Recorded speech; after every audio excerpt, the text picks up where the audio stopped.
मिजोरम ने दरअसल समान नागरिक संहिता यानी कि यूनिफॉर्म सिविल कोड का बड़ा विरोध कर दिया है। इसने इसके विरोध में एक प्रस्ताव पास करते हुए दावा किया है कि समान नागरिक संहिता को लागू करने से देश का विघटन हो जाएगा।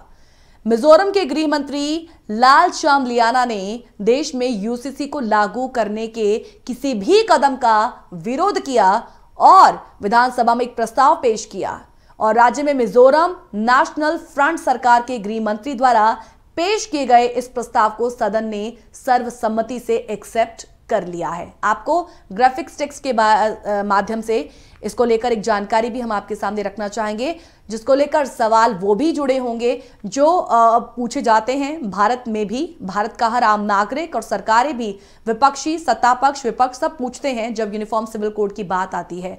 आपको बता दें कि 30 जनवरी को मुख्यमंत्री जोरमथांगा की अध्यक्षता में मिजो नेशनल फ्रंट यानी कि MNF विधायक दल की बैठक में यह प्रस्ताव लाने का संकल्प लिया गया था। तो फिर ये जो कुछ सवाल हैं जिसपे मिजोरम काफी मुखर हुआ है, वो सवाल उन्होंने इस तरीके के रखे थे जिसका जिक्र हमने इस कोड के बेहद शुरुआत में किए हैं। गृह मंत्री कहते हैं कि यूसीसी अल्पसंख्यकों की धार्मिक और सामाजिक प्रथाओं, संस्कृतियों और परंपराओं को समाप्त कर देगा। लालचामलियाना ने प्रस्ताव पेश करते हुए यह भी कहा कि अगर यूसीसी को अधिनियमित किया जाता है तो देश को विघटित कर देगा, क्योंकि यह धार्मिक या सामाजिक प्रथाओं, प्रथागत कानूनों, धार्मिक अल्पसंख्यकों की संस्कृतियों और उनकी परंपराओं को समाप्त करने का एक प्रयास है। तो सवाल है कि मिजोरम के गृह मंत्री ने जो आशंकाएं जताई हैं उनमें सच्चाई कितनी है। दरअसल राष्ट्रीय स्वयंसेवक संघ और बीजेपी का एक बड़ा हिस्सा मुसलमानों के तलाक और बहु विवाह जैसे धार्मिक अधिकारों का विरोध करता रहा है, इसीलिए वो समान नागरिक संहिता का समर्थन करते हुए दिखाई देते हैं। लेकिन हिंदुओं के बीच जो अलग अलग परंपराएं हैं उसको लेकर उनकी सोच कभी सामने नहीं आती है। आप देखेंगे समान नागरिक संहिता के अंतर्गत स्त्री पुरुष समानता जैसे मुद्दे आएंगे या नहीं, इस सवाल पर भी खामोशी अक्सर दिखाई देती है। मंदिर में जो हिंदू स्त्री पूजक है वो मंदिर परिसर के बाहर घोर स्त्री विरोधी भी है, तो इस पर भी संदेह पैदा होता है। यूसीसी से हिंदू, सिख, बौद्ध, जैन, ईसाई और मुसलमान सभी के सभी प्रभावित होंगे, ये सवाल अक्सर उठाया जाता है और ये बात अक्सर उठाई जाती है क्योंकि सभी धर्मों में हम देखते हैं कि परिवार और संपत्ति के बंटवारे से जुड़े कानून अलग अलग हैं। अकेले हिंदुओं में करीब 1 दर्जन प्रथाएं चल रही हैं। मुस्लिमों में भी संपत्ति के बंटवारे के अलग अलग नियम कायदे हैं और इसी तरह से जब हम दूसरे धर्मों की बात करते हैं तो वहां पर भी ऐसी ही भिन्नताएं हैं। तो धर्मों को तो छोड़िए, ये भिन्नताएं तो जातियों के अंदर भी मिल जाती हैं और ऐसे में मिजोरम सरकार ने भी यह सवाल उठाया कि आदिवासियों के रीति रिवाज का आखिर क्या होगा, सबके कल्चर का आखिर क्या होगा।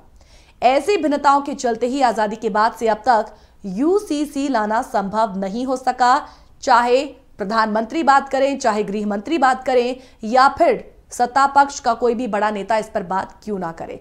समान नागरिक संहिता के बड़े समर्थक पहले पीएम जवाहरलाल नेहरू थे, लेकिन संविधान सभा के अध्यक्ष डॉक्टर राजेंद्र प्रसाद और मौलिक अधिकार उप समिति के अध्यक्ष सरदार वल्लभ भाई पटेल इसके प्रमुख विरोधी थे और इसके चलते संविधान में समान नागरिक संहिता को जगह मिली ही नहीं। आज बड़े से बड़े जो कहें बुद्धिजीवी हैं वो कहते हैं कि डॉक्टर भीमराव अंबेडकर ने यहां तक कहा था कि कोई भी सरकार इसके प्रावधानों को इस तरह से लागू नहीं कर सकती कि इसके चलते मुसलमानों को विद्रोह के लिए बाध्य कर दिया जाए। पटेल ने इसे मूल अधिकारों से बाहर रखने की वकालत की। आखिरकार इसे राज्य के नीति निर्देशक खंड में शामिल किया गया और अनुच्छेद 44 में व्यवस्था की गई कि सरकार समान नागरिक संहिता लागू करने की कोशिश करे। 1951 में जब हिंदू कोड बिल के जरिए हिंदुओं के लिए समान कानून बनाने की कोशिश की गई थी तो आप देखेंगे कि सरदार पटेल, सितारामैया, अयंगर, मदन मोहन मालवीय और कैलाश नाथ काटजू जैसे मेंबर्स ने इसका विरोध किया। नेहरू जी ने भी ये कानून बनाने से उस वक्त रोक दिया, जिसके विरोध में डॉक्टर अंबेडकर ने कैबिनेट से इस्तीफा दे दिया और बाद में 1956 में बड़ी मुश्किल से आधा अधूरा हिंदू कोड बिल पास किया गया। लेकिन बाद में चलकर कुछ ऐसे कानून बने जो सभी धर्मों और संप्रदायों के लिए समान है और समान नागरिक संहिता के कुछ हिस्सों को पूरा करते हैं। और इनमें सिविल मैरिज कानून, दहेज विरोधी कानून, तमाम ऐसी जो चीजें हैं वो इसमें शामिल हैं। तो बहरहाल मिजोरम के गृह मंत्री ने तो कहा है कि पहले समान नागरिक संहिता को लागू करने के लिए कई प्रयास किए गए हैं, लेकिन इसकी विवादास्पद प्रकृति के कारण इस तरह के प्रयास सफल नहीं हुए हैं।